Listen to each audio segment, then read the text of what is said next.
வணக்கம். நான் உங்கள் ராமன்.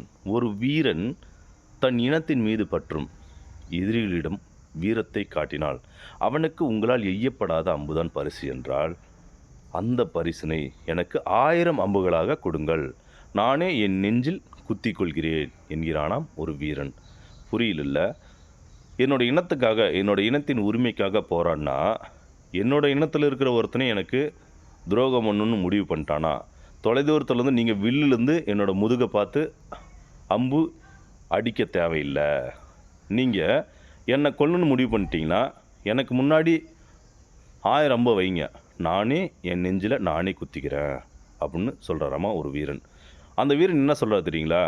விட்டு கொடுங்கள், உங்கள் இனத்திற்காக விட்டு கொடுங்கள், இனத்தின் உரிமைக்காக விட்டு கொடுங்கள். அது உயிராக இருந்தாலும் சரி, நூலிலை மயிராக இருந்தாலும் சரி. அப்போ இறைவன்கிட்ட அவர் சாகும்போது என்ன சொல்கிறாரு தெரியுங்களா? மகனே, ஏன் இந்த மாதிரி நீ கஷ்டப்படுற அப்படின்னு இறைவன் கேட்கும்போது அவர் என்ன சொல்கிறாரு தெரியுமா? இறைவா, என் இனத்திற்காக உரிமையை மீட்டெடுக்காத இந்த உயிர் எனக்கு தேவையில்லை, அதை நீயே திருப்பி எடுத்துக்கொள். அதனால தான் நான் எழுதியிருப்பேன், யார் ஆகச்சிறந்த வீரன் என்றால்,